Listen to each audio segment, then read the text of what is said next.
Alright guys, TacticalRab back again today. Hope you're all doing well and enjoying your day so far. Welcome back to Valorant News. Lots of drama in the Valorant world at the moment. Zombs versus ShahZaM is most certainly the big one, with Zombs calling out ShahZaM's IGL style a couple of days ago. ShahZaM responding in an interesting way, and now Zombs coming out and saying, well, look, they don't get on at all. He doesn't even speak to him anymore. He's just looking for drama, ShahZaM, and actually he likes all the other guys, but doesn't get on with ShahZaM anymore. Very much intrigued to your thoughts in the comment section below. Hit the like button if you enjoy. Subscribe if you are new as always. I would greatly appreciate it. Really helps out the channel. Thank you very much indeed for doing that one. Plenty to discuss today. This just firstly I thought was rather interesting. The agent pick rates so far at Champions. Chamber, Fade, Viper, KO. The top four. Kind of unexpected maybe, but Fade is right up there at 54% at the moment. This also to mention the fact that according to multiple sources, the regional leagues for next season in the partnership side will be changing their residency rules for 2023, such that now teams will need 3 out of the 5 players from their roster to be from the region in which they play in. So you can't just import players from other regions. So that is rather interesting actually. For example, let's say an organization like T1, if they were to get into the Korean League or the APAC League as it will be,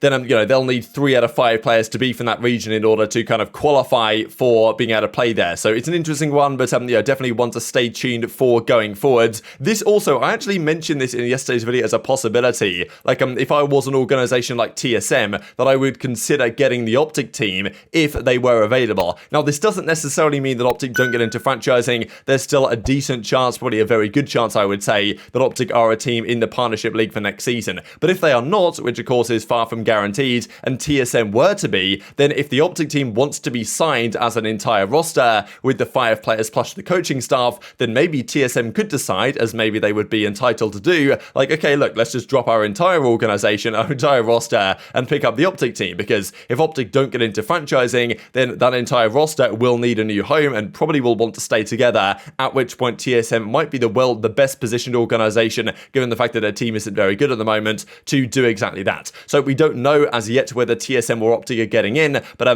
this has been a big talking point that it's possible that TSM can actually just sign the entire OpTic team. This just goes to show how chaotic and crazy this roster period is going to be. And even as Sabrosa says, wait, I have practiced today, and Zelsis is like, yeah, my trial just cancelled then, right? So who knows what they're planning to do. Like TSM obviously, seemingly at least, haven't told any of their players about these ideas, but sources reckon that indeed TSM are at least considering the possibility if OpTic weren't going to get into franchising. If they do, then TSM will have to consider other opportunities, but it is interesting that TSM are evidently looking to upgrade their team, and therefore the likes of Sabrosa and, Rossi and the entire roster will have to be looking over their shoulder, because there are other players out there that will think that they can have a great chance on a team like this and potentially upgrade the roster. And even as Zelsis says, rostermania is just beginning. So this is only the start as it stands. We certainly well know that Zelsis is now on version 1 once again. If they don't get into franchising, he will want to go elsewhere. Like maybe Sentinels get Zelsis back, right? But if version 1 do get into franchising, then Zelsis will be staying on that roster next season. So that's one of the chaotic things that is going around right now. No one really knows what's going to happen, and it depends an awful lot, of course, on which organizations get through to partnership, right? And even if organizations do get through to partnership that have good rosters, there still are many upgrading opportunities on the market. We'll talk about that with 100 Thieves in a second. 100 T, of course, they failed to make it through to the playoffs we saw last night, but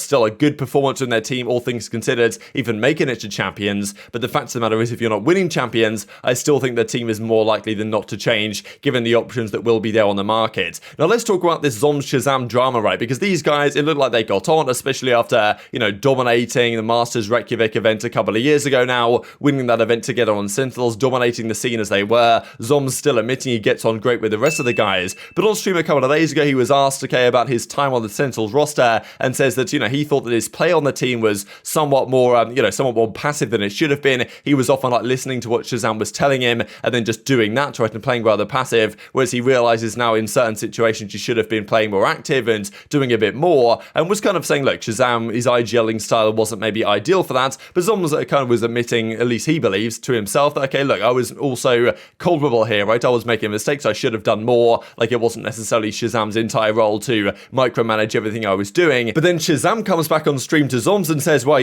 this guy, he's talking all this trash. I thought we got on well, and now it's just kind of sad to see it's kind of devolved like this. And then Zombs is coming back and saying, well, look, this ShahZaM guy, I don't even get on with this guy anymore. I don't talk to him. I talk to the rest of the guys, but not ShahZaM. And this ShahZaM guy, he's always fishing for drama. So yeah, beef between these guys, it's just vintage stuff in the Valorant world to be honest. I literally didn't do anything. Like, I just listened to like ShahZaM telling me like what to do basically, and it was like most of the time just like being like AFK doing nothing. Like thinking back on it, like all the stuff he was telling me to do is like actually like not what I'm supposed to be doing. I didn't want to like deviate from like what he was saying because I was just like, okay, I mean like surely he knows like what he's like saying, like what he's asking me to do, but like everything I was doing was like not good. Like on Haven, like I literally just held like C push every round on attack, but like I need to be doing way more. I mean we were winning most of the time, so I guess it doesn't matter. So I'm saying that he was told to sit around and do stuff really pisses me off. All these people are saying that I just told him to sit there and do nothing. I don't get it, man. We came up together. Like, we literally made it big together. Like, why is he doing this? It's hooked. Thanks for 9 months. No, it's just a clip where he said that, like, he felt like he played too passively because I made him. And that he wished he was more aggressive and made more plays. But I don't get it. It's not true. It makes me sad, dude. He's a friend, man. I love him. I don't know why he's saying that on stream. Like, it's not true. We would beg him to take his own initiative. We literally begged him to take... That was it. Like, yeah, I was the last person who agreed to replacing him. All my teammates came to me saying they didn't want to play with him anymore. I was the last person to agree. I've stunned one flash. No, I haven't talked to ShahZaM since I left the team. I don't know how long ago that was, like 7 months or something. Like, he tried to make it out in the video that we were, like, best friends or something. Yeah, dude, the thing is, like, that's fine, dude. I don't even care. Dude, I'm friends with everyone else on the team except for him. I like don't even care that I'm no longer on the team. It's not even about that. It's about him like making up other stuff for no reason, like about that situation. Dude, I love everyone else on the team. Okay, basically on my stream, like someone was like asking a question about like how I was playing in matches, like because I like played for V1 and like Sentinels. I literally like I said most of the time I played like passive on Sen because like that's what Shaz was telling me to do, but I think there was like a lot of other things I could have done, and I literally said that it's my fault because like individual players like should like realize when they should like be making changes and stuff, and I said like our team was really successful anyways when he was IGLing, and then somehow Shaz takes that as like on his stream is like me like flaming him or something and like starts like he was saying bro on the video he was like bro we came up together bro, this is so sad, like I can't believe he's doing like what, I just talked about my play style bro, like calm down. I think he just took it like took it the wrong way, but I don't know. I mean he loves drama bro, I don't know why. So what do you guys think about this beef? Which side of the fence do you fall on? Is Zombs in the right? Is ShahZaM in the right? Like, obviously, ShahZaM was getting pretty, you know, his reaction initially was pretty emotional. You can kind of understand it given the successes they had. And then, you know, Zombs is saying that this ShahZaM guy just loves the drama. So, I mean, yeah, quite the statement between the two of them. You can imagine they probably won't be on the same roster next season. But who knows who will be on Sentinels at all? Of course, we expect Sentinels to get through to franchising, to partnership. Will ShahZaM stay? Like, is there a possibility that you get Zombs returning or Zombs goes to another team? Who knows? But maybe he wants to come back competing regardless. Now let's dive into exactly what was going down last night in Champions then, because I mean wow, we had some crazy results. This firstly, I've actually never seen this before. Some people were saying they saw this on TikTok, and apparently this is, well, we're not really sure if this is allowed or not. We'll see that in a second here, but this of course is on Icebox here. The Viper wall goes up, and there's a glitch really where the Viper wall isn't perfectly like well, it isn't perfectly rendered in every place, and therefore you can actually see under it, and the one tap comes through from Zagetsu. So that was honestly pretty disgusting, to be honest.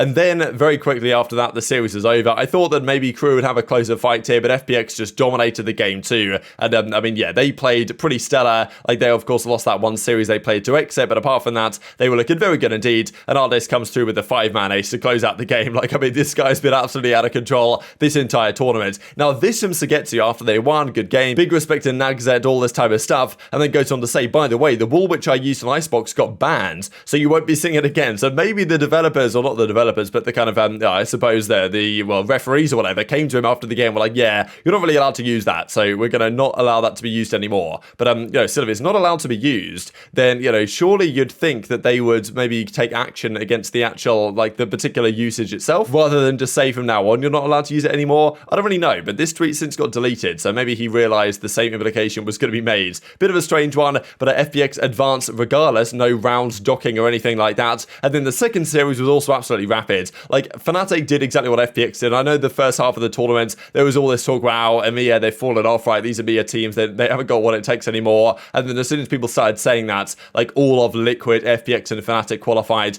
with, honestly, without too many difficulties at the end of the day. And, I mean, yeah, Fnatic, like, what a performance from them. 100 Thieves, they played nowhere near their level here. I thought that this would be a close series. I thought it'd be a 3-mapper. I thought maybe 100 T could come in on top as they did the first time around. But yeah, Fnatic were just way too good. They dominated the game 1. Eventually, they closed this out. And game 2, a pretty similar story. 100 Thieves didn't really get particularly close to this. So yeah, Turko was going off on the main stage. Like, in fairness, it's to be expected. But yeah, some nice shots all around. And Fnatic advanced to the playoffs. So 2 North American teams in OpTic and xCNed. I thought it was going to be OpTic and 100 Thieves actually that made it through. But in the end, it was xCNed who came out on top. And then Fnatic, of course, FPX and Liquid all from EMEA make it through. And 100 Thieves, of course, go out of the tournament in pretty, you know, they got pretty much crushed in that series. But look, still, a great result for this team, all things considered. Even to make it to champions, I thought was incredibly impressive. Young team, a full rebuild they went through. The thing is, over 100T, going into next season, people are saying, wow, you know, it's too early to call for this team to change. But look, if you know anything about what happens going into franchising, things are chaotic and you really can't rule anything outright. The fact of the matter is, there's going to be so many free agents on the market. The 100 Thieves, as a massive organization, will want to pick up, right? We don't even know what's happening with TenZ. Yesterday, we said that TenZ, like,